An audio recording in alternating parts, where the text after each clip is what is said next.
سب سے پہلے اللہ کیا کہتا ہے؟ مسلمان اپنے مسلم ہونا ثابت کرنے کے لیے کہ میرا اللہ سے ریلیشن ہے، اللہ نے کہا کہ 5 ٹائم نماز پڑھنی پڑے گی۔ اور یہ 5 ٹائم نماز کیوں رکھی ہے پتہ ہے آپ کو؟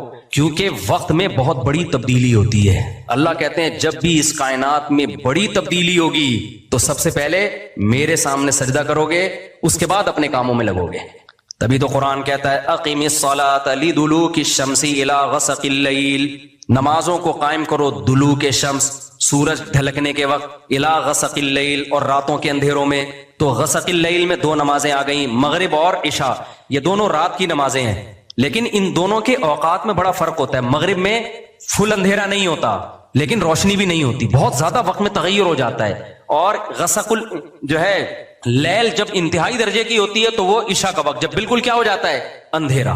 آگے اللہ کہتے ہیں وقرآن الفجر، اور پھر فجر کا وقت بالکل ڈیفرنٹ ٹائم ہوتا ہے۔ مغرب کا وقت باقی اوقات سے بالکل مختلف ہے، سورج ڈھل گیا، غروب ہو گیا، لیکن ابھی روشنی ہے، اندھیرا شروع نہیں ہوا، پھر گھپ اندھیرا ہو گیا۔ یہ کیا ہے؟ یہ بڑا تغیر ہو رہا ہے زمین کے اندر۔ تغیر سمجھتے ہو؟ تبدیلی، چینجنگ، آسان لفظ استعمال کرنا چاہیے مجھے بھی۔ بڑی چینجنگ آ رہی ہے ٹائمنگ میں، اور اس سے انسان کے جذبات میں اور احساسات میں بڑا فرق پڑتا ہے۔ ظہر کا تو فجر کا وقت بالکل ڈیفرنٹ ہے، ابھی دن طلوع ہونے والا ہے، پھر سورج ہوتے ہوتے جب ڈھلکتا ہے نا، بالکل بلندی پہ پہنچ کے تیز تپتی ہوئی دھوپ ہوتی ہے، جس کو اللہ دلوک شمس کہہ رہے ہیں۔ دلوک کہتے ہیں ڈھلکنا، تو سورج کا جو ڈھلکنا ہے نا، بلندی پہ جا کے لڑکنا نیچے، اس کو کیا کہتے ہیں؟ اس میں اللہ نے 2 نمازوں کا ذکر کر دیا، ظہر اور عصر، اس لیے کہ دلوک جو معتد بھی ہوتا ہے، گاڑی اردو پھر استعمال کر رہا ہوں، معتد بھی قابل ذکر دلوک، وہ ایک عصر میں ہوتا ہے، ایک ظہر میں ہوتا ہے۔ میں نے وہ کلپ ریکارڈ کروایا تھا نا عاقب سعید کو کہ 5 نمازیں اپنے ٹائم پر ہیں، اور یہ قرآن کی عیسائی سے ثابت ہے کہ نمازوں کے 5 ٹائم ہیں، 3 ٹائم کی نمازیں قرآن میں نہیں ہیں۔ تو اس پہ میں نے کہا تھا کہ دلوک شمس ہے نا، سورج کا ڈھلکنا، تو معتد بھی ڈھلکنا، قابل ذکر ڈھلکنا ایک ظہر کے وقت ہوتا ہے، ایک عصر کے وقت، کیونکہ عصر کے وقت 45 پہ آ جاتا ہے، اور ظہر کے وقت بلندی پہ جا کے ڈھلکتا ہے۔ تو اس کے نیچے کے لوگوں کے کمنٹس آئے ہوئے تھے کہ اگر قرآن کا یہ مطلب ہے ڈھلکنے کے وقت، تو پھر تو ہر وقت سورج ڈھلک رہا ہے۔ سمجھ میں آیا پاگل کسے کہتے ہیں؟ یہ ہے مجتہدین، یعنی ان کا دعویٰ یہ تھا کہ 3 وقت ہیں نماز کے قرآن میں، ظہر ہے اور عشاء ہے اور فجر ہے، تو 3 وقت سے یہ ثابت کرنا چاہتے ہیں کہ ظہر عصر ملا کے پڑھ لو اور مغرب عشاء ملا کے پڑھ لو، اصل میں 3 ٹائم ہے۔ یہ غلط ہے۔ دلوک شمس کا لفظ ہے قرآن میں، اور دلوک سے مطلق دلوک مراد ہے، اور مطلق سے فرد کامل مراد ہوتا ہے، معتد بھی۔ دیکھو فرد کامل کو میں مثال سے سمجھاتا ہوں۔ پہلے میں یہ جنہوں نے اعتراض کیا نا اٹھ پٹانگ قسم کا، ان کے اعتراض کا جواب دوں۔ یہ کہتے ہیں ہر وقت، واقعی ہر وقت تو دلوک ہو رہا ہے، لیکن اس کا تو کوئی بھی قائل نہیں ہے، ایسے تو 1 کروڑ نمازیں ہو جائیں گی۔ ابے سورج بلندی پہ جا کے جب تک پورا غروب نہیں ہوتا تو ہر سیکنڈ ڈھلک ہی رہا ہے نا، تو کیا ہر سیکنڈ میں نماز پڑھیں گے؟ تو ظاہر ہے قرآن وہ بات کرے گا جو انسانوں کے فہم کے مطابق ہوں گی۔ تو اس سے صاف پتہ چلتا ہے وہ ڈھلکنا مراد ہے جو قابل ذکر ڈھلکنا ہو۔ تو قابل ذکر ڈھلکنا، جس کو اصطلاح میں کہتے ہیں معتد بھی ڈھلکان، وہ جب ہے جب بلندی پہ جا کے پہلی دفعہ ڈھلکنا شروع ہو اور پھر 45 کے زاویے پہ آ جائے۔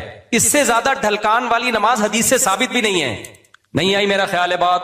تو مطلق سے فرد کامل مراد ہوتا ہے، اس کو میں مثال سے سمجھاتا ہوں۔ دیکھو میں آپ سے کہتا ہوں چائے لے کر آؤ، آپ برف ڈال کے ٹھنڈی چائے لے آئے، میں کہوں گا یہ کیا لے آیا؟ آپ کہیں آپ نے بولا تھا گرم چائے لاؤ۔ میں بولوں گا جب میں نے چائے کا لفظ مطلق بولا ہے، اس کے ساتھ کوئی گرم یا ٹھنڈے کی قید نہیں لگائی، تو اس سے فرد کامل ہی مراد ہوتا ہے۔ کامل فرد چائے کا کیا ہے؟ کامل درجے کی چائے کیا ہے؟ جو گرم ہوتی ہے، درمیانی درجے کا میٹھا ہوتا ہے اور مناسب سی پتی ہوتی ہے۔ میں نے آپ سے کہا چائے لے کر آؤ، آپ 6 چمچ زہر بنا کے نا پتیوں کے ڈال کے لے آئے، اور سب میں نے کہا یہ کیا لے کر آیا ہے؟ آپ کہہ رہے ہیں، آپ بول رہے ہیں چائے۔ میں کہا بھائی تو زہر بنا دی، تو آپ بولو آپ نے یہ تھوڑی کہا تھا نارمل چائے، آپ نے تو چائے بولا تھا، تو چائے میں تو کوئی بھی چائے۔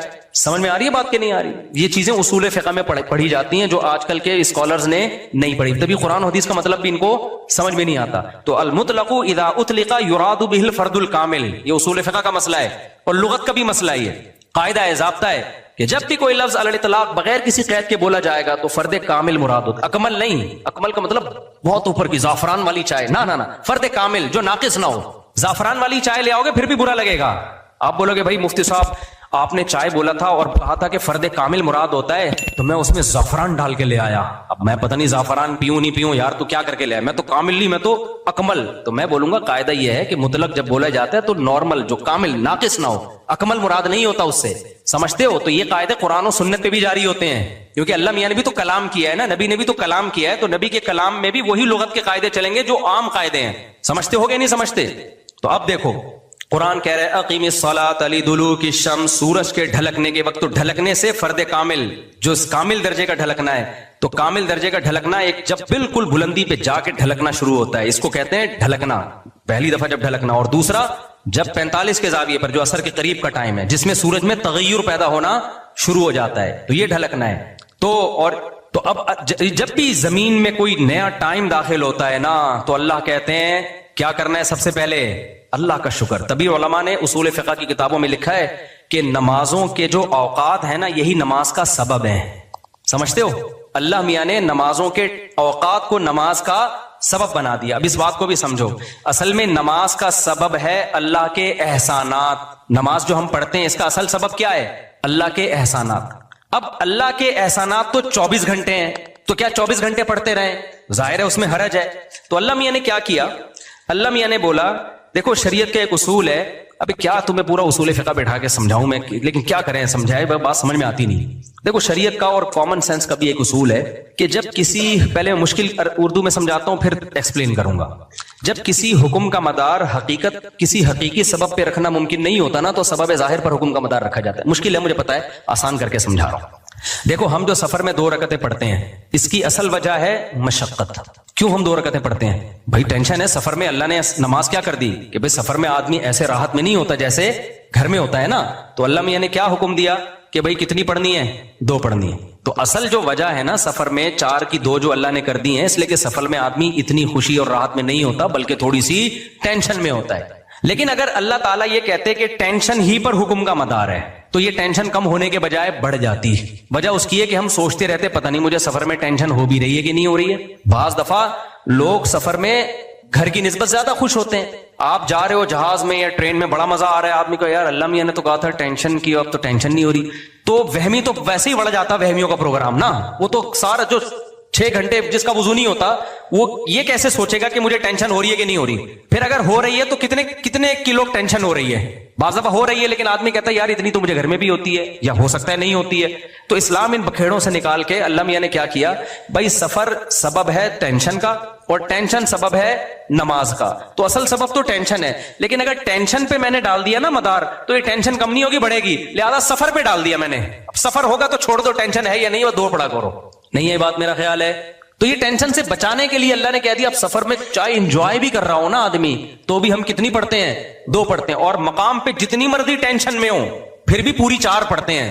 تو یہ اصول، اور یہ دنیا میں بھی یہ اصول چلتے ہیں، سمجھتے ہو کہ نہیں سمجھتے؟ تو یہاں بھی اللہ نے کیا کیا؟ اللہ میاں نے فرمایا اصل میں تو تم پہ نماز فرض ہے اس لیے کہ میرے احسانات تم پر بہت ہیں۔ اب وہ احسانات تو ہر وقت بولو ہوتے رہتے ہیں، اب ہر وقت احسانات ہیں تو اب ہر وقت پڑھتے ہیں نماز، وہ تو ناممکن ہے۔ تو اللہ میاں نے کہا کہ بھائی دیکھو اللہ کے احسانات میں جو تجدد ہوتا ہے نا، جدت آتی ہے، وہ ٹائم کے لحاظ سے آتی ہے۔ ہماری پوری زندگی کا نظام کس سے چل رہا ہے؟ ٹائم سے چل رہا ہے۔ تو وقت جیسے ہی تبدیل ہوتا ہے نا، ایک نئی نعمت کا ظہور ہوتا ہے، تو تبدیلی وقت پہ حکم کا مدار رکھ دیا اللہ تعالیٰ نے۔ ٹائم جیسے جیسے چینج ہوگا تو سمجھ لو کہ اللہ کی نئی نعمت مل رہی ہے تمہیں، تو اس نئی نعمت پہ شکرانے کے لیے تم نے کیا کرنا ہے؟ نماز پڑھنی ہے۔ تو ٹائم چینج ہوتا ہے، تو ٹائم جو ہے نا، اب ٹائم تو 24 گھنٹے میں ہر سیکنڈ میں چینج ہو رہا ہے، تو وہی بات ہے اللہ نے کہا ہر سیکنڈ میں چینج ہو رہا ہے، لیکن دلوک شمس والا ٹائم اور رات والا ٹائم اور وقرآن الفجر، فجر والا ٹائم، اس میں ٹائم میں بڑا تغیر آتا ہے، تو بڑا تغیر آتا ہے تو نئی نعمت مل رہی ہے، اور لہذا جب نئی نعمت مل رہی ہے، حقیقت میں نہ بھی مل رہی ہو اور حقیقت میں اس سے پہلے بھی مل رہی ہو نہیں، لیکن اب فرض یہ کر لیا گیا ہے کہ جب ٹائم چینج ہوگا تمہیں نئی نعمت ملے گی، اور نئی نعمت ملے گی تم پر لازم ہے کہ اللہ کا شکر ادا کرو آگے۔ تو اس لیے علماء نے اس مسئلے کو بڑا اچھا سمجھا، اصول فقہ میں ایکسپلین کیا ہے کہ نمازوں کا جو سبب ہے نا وہ کیا ہے؟ اوقات کی تبدیلی۔ جیسے 2 رکعتوں کا سبب سفر ہے، حالانکہ اصل میں نہیں ہے، اصل میں تو کچھ اور ہے، لیکن اب اللہ نے کیا بنا دیا سفر کو، تو ایسے ہی نمازوں کے واجب ہونے کا سبب کیا ہے؟ وہ وقت میں بڑی تبدیلی۔ تو یہ 5 ٹائم اس زمین پر ایسے ہیں جس میں بڑی تبدیلی ہوتی ہے، اور ان بڑی تبدیلیوں سے انسان کو اللہ کی نعمتوں کا احساس ہوتا ہے۔ اگر یہ ٹائم رک جائے نا تو ہماری زندگیوں کی رنگینیاں ختم۔ صرف فجر ہی کا ٹائم ہو، ظہر میں جو الگ سی انسان کی فیلنگ ہوتی ہیں، عصر میں الگ فیلنگ ہوتی ہیں، مغرب میں الگ، انجوائے کرتا ہے انسان لائف کو، نہ ہر وقت اسے مغرب کا ٹائم چاہیے، اسے عشاء بھی چاہیے لیکن ہر وقت عشاء نہیں چاہیے، اسے فجر کی بہاریں بھی چاہیے لیکن ہر وقت فجر کی بہاریں نہیں چاہیے، اسے دوپہر کی چلچلاتی دھوپ بھی چاہیے، ہر وقت نہیں چاہیے، شام کی ٹھنڈی چھاؤں بھی چاہیے جو عصر کے ٹائم ہوتی ہے۔ اور کیسے سمجھائے میرے بھائی، میرے پاس اس کے علاوہ تبھی تو 5 نمازیں ہیں، تو 2 نمازیں اکٹھی بیٹھی نہیں ہوتی، سمجھ رہے ہو؟ کیونکہ اوقات 5 ٹائم چینج ہوتے ہیں اور بڑی تبدیلی آتی ہے، تو 3 ٹائم کیوں پڑھ رہے ہو بھائی تم نماز؟ باقی قرآن و حدیث کے حوالے کیا ہے وہ میں انشاءاللہ بھی ریئیکشن ریکارڈ کرواؤں گا، اس پہ وہ آ جائیں گے۔ تو میرے بھائی، تو یہ اسلام ہے جو ہمیں کہتا ہے کہ جب وقت میں بڑی تبدیلی ہوگی تو تمہیں اللہ کی نعمت کو واقعی ہوتا بھی ہے، آپ رات کو سو جاؤ ٹائم پہ، صبح صادق کا وقت جب ہوتا ہے نا، نیند پوری ہوتی ہے، خدا کی قسم دل میں ذرا سی بھی اللہ کی محبت کا جذبہ ہونا تو انسان کے دل میں اللہ کی محبت کی چنگاریاں پیدا ہوتی ہیں صبح کے ٹائم کو دیکھ کے کہ میرے رب نے مجھے رات کو سلا دیا اور بالآخر اب سورج دوبارہ سے نکل کے اپنی ذمہ داری پوری کرنے والا ہے۔ دل چاہتا ہے اللہ کو راضی کروں، اٹھوں میں اللہ کے سامنے جاؤں۔ ہم تو پوستیوں کی طرح میجورٹی تو سوری ہوتی ہے نا، اٹھتی 12 بجے ہے کم وقت، اس کو کیا پتا وہ صبح اور وہ چھاؤں ستاروں کی اور وہ نور۔ شاعر نے کہا تھا، اگلا مصرع بھول گیا کیونکہ نبی میں رٹا لگا کے یاد کیا تھا 9th کلاس میں اردو ادب میں، وہ صبح اور وہ چھاؤں ستاروں کی اور وہ نور دیکھے تو غش کرے ارینی گوئے اوجے تور۔ واہ واہ، اب یاد آ گیا۔ آپ کو سمجھ میں نہیں آیا ہوگا کیونکہ اردو برباد ہو رہی ہے۔ شاعر نے کہا ہے ارینی، موسیٰ علیہ السلام نے کوہ طور میں کہا تھا نا ارینی، اے اللہ مجھے اپنا جلوہ دکھا، تو گوئے اوجے طور، طور کے پہلو سے جو آواز آئی تھی نا ارینی، تو وہ والا منظر، وہ روحانی منظر ہوتا ہے، وہ صبح اور وہ چھاؤں ستاروں کی اور وہ نور، یعنی ستاروں کی چھاؤں کے بعد جب صبح پیدا ہوتی ہے نا تو وہ کوہ طور والا منظر، روحانی منظر پیدا ہوتا ہے جب کوہ طور سے موسیٰ علیہ السلام کی ارینی کی آواز آئی تھی۔ یہ شاعروں کا تخیل ہوتا ہے، کوئی میرے پہ توہین کا فتویٰ نہ لگا دینا بھائی۔ تو فتوے مارکیٹ میں توہین کے آج کل بہت ہلکے چل رہے ہیں، تو ہم اپنے بیان کی طرف چلتے ہیں۔ تو یہ 5 نمازیں اللہ نے کیا کر دی میرے بھائی؟ بولو، اصل تو عبادت اسلام میں ہے ہی نماز۔ اصل کیا ہے؟ 5 ٹائم دن میں۔ تبھی علماء کہتے ہیں معافی نہیں ہوتی ہے کبھی، موت تک چلتی رہتی ہے، کیونکہ ٹائم آتا رہتا ہے نا، ٹائم آئے گا تو نماز لازم ہوتی رہے گی، یا تو ٹائم روک لو۔ ہم جب گئے تھے وہاں ناروے میں تھے نا، تو بہت لمبی رات تھی، تو وہاں ٹائم رکا ہوا تھا رات کا، تو مغرب اور عشاء اور فجر میں ٹھیک ٹھاک فاصلہ ہوتا تھا۔ فجر 8:45 بجے ہو رہی تھی صبح، اور عشاء میرا خیال ہے 4:30-5 بجے۔ تو چونکہ ٹائم رکا ہوا تھا نا، مغرب کے بعد عشاء کا وقت، فجر کا وقت آ ہی نہیں رہا، عشاء کا وقت، عشاء کے بعد فجر کا وقت آ ہی نہیں رہا، تو ٹائم رک گیا تو نماز بھی کیا ہو گئی؟ رک گئی۔ ٹھیک ہے، دیر سے پڑھو اب، تو کیونکہ ٹائم چینج ہوگا تو حکم اللہ کا نماز کا آپ کی طرف متوجہ ہوگا۔ ہاں، جن علاقوں میں 6 مہینے 3 مہینے سورج نکلتا ہی نہیں ہے، وہاں پھر حدیث میں آتا ہے کہ اس میں پھر حدیث میں کچھ اور ہے، وہ پھر ابھی مسئلہ بیان کروں گا تو بات لمبی ہو جائے گی۔ یہ ان جگہوں کی بات ہے جہاں دلوک شمس ہو رہا ہے، سورج نکلتا ہے اور 24 گھنٹے کے اندر غروب ہو جاتا ہے، تو وہاں پھر نمازیں کس طرح ہی پڑھی جائیں گی؟ ٹائم کے ساتھ اللہ نے اس کو جوڑ دیا ہے۔ تو اسی طرح جو اصل تو میرا موضوع رمضان تھا، ہم کہاں نکل گئے؟ تو میرے بھائی، اسی طرح اللہ تعالیٰ اپنا اور بندوں کا ریلیشن پریکٹیکلی دکھانے کے لیے، ثابت کرنے کے لیے کہ مجھے مانتے ہو سچی مچی کے یا اوپر سے، تو اللہ میاں عملی طور پر قربانیاں دلواتے ہیں ہم سے۔ تو ان میں سب سے بڑی قربانی نماز ہے، اس کے بعد اللہ نے سب سے بڑی قربانی رکھی ہے روزے کی۔ نماز کے بعد ہے یہ، لیکن یہ بھی کم نہیں ہے۔ دنیا کے کسی مذہب میں آپ نے کسی کو 1 مہینہ بھوکا رہتے نہیں دیکھ۔ جو فاسٹنگ کرتے ہیں نا ڈاکٹروں کے مشوروں سے، وہ بھی اتنی لمبی لمبی فاسٹنگ نہیں کرتے، اور کرتے بھی ہیں تو اس لیے صحت اچھی ہو تاکہ اور کھا سکیں۔ کیا خیال ہے بھائی؟ یہ لمبا عرصہ جی سکیں۔ مسلمان جو روزہ رکھتا ہے اس میں اس کی نیت صرف اور صرف کیا ہے؟ اللہ کی رضا۔ تبھی بعض دفعہ روزہ رکھنے سے صحت کو نقصان کا بھی خطرہ ہوتا ہے، لیکن اگر بیمار ہونے کا خطرہ ہو تو آپ روزہ چھوڑ سکتے ہیں، کمزور ہونے کا خطرہ ہو تو روزہ نہیں چھوڑا جا سکتا۔ تو ڈاکٹروں کی فاسٹنگ ہوتی ہے کمزور کرنے کے لیے نہیں، صحت مند بنانے کے لیے، لیکن جو اسلام آپ سے فاسٹنگ کروا رہا ہے وہ صرف اللہ کی رضا کے لیے۔ اس میں بعض دفعہ آپ کی صحت یعنی آپ کی باڈی کمزور ہو رہی ہوتی ہے۔ مثال کے طور پر آپ نے افطاری کی 2 کھجوروں کے ساتھ، اور نیت آپ کی یہ تھی کہ سحری میں طبیعت سے پھوڑوں گا میں، اور ویٹ بھی آپ کا صحیح ہے۔ میں ڈاکٹروں کی فاسٹنگ اور اسلام کی فاسٹنگ کا فرق بتا رہا ہوں نا بھائی۔ دیکھو، ڈاکٹر نے آپ کو کہا کہ آپ کا وزن 90 کلو کا ہو گیا ہے، تو آپ ایسا کریں 1 وقت کا کھانا اسکپ کر دیں، یہی کہے گا نا ڈاکٹر؟ زیادہ بہت زیادہ کہے گا 24 گھنٹے میں 1 ٹائم کھا لیں آپ۔